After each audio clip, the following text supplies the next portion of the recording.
Welcome to another edition of Final Judgment. Today we're going handheld and are looking at Contra 4 for the Nintendo DS. Upon buying this game, I didn't know what to expect, but after playing it, my reaction can be summed up in 2 words. Holy shit. This game kicks ass and proves that 2D is not dead. So with that said, let's get started. Contra 4 is a 2D run-and-gun shooter, much like its original counterpart on the NES. You get 8 grueling levels filled to the brim with enemies and bullets flying everywhere. Good stuff. In addition, you get a plethora of weapons such as homing missiles and the traditional guns like the fire or spread guns. You can carry 2 types of weapons and switch between them at will, and if you die, you only lose the weapon you're currently carrying and still retain the other.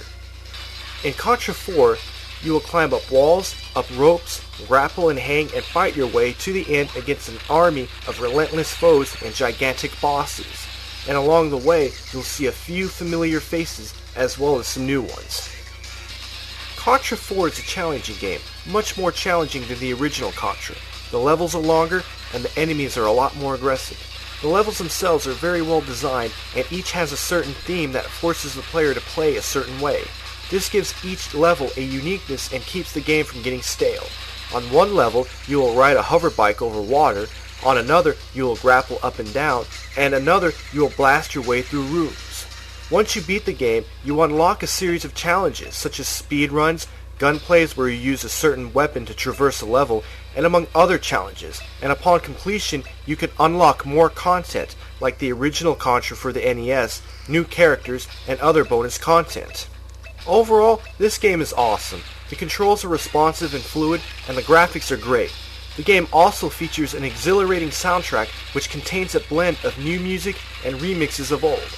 In my view, Contra 4 represents the perfect sequel. For every sequel, there's a need to innovate and add new things to keep the series fresh, yet at the same time stay true to the series, and Contra 4 balances these 2 needs perfectly. We've covered the good, and now for the bad. Unfortunately, there is one flaw. Contra 4 utilizes both screens on the DS, so there's action going on both screens, which is good. However, there was a problem with the way this was executed.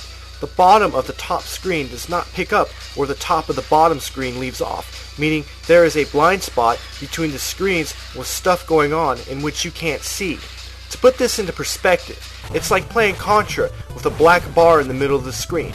This generally isn't a problem. However, on the second stage where you traverse up the waterfall, this can be an issue, as things you can't see will be shooting at you. To wrap up this review, I'll just say that this game is a must-have for any classic gamer. Awesome gameplay, awesome soundtrack, and a challenge for even the most hardcore.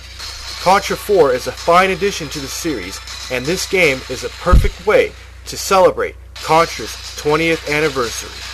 That's all I have to say, and until next time, thanks for watching.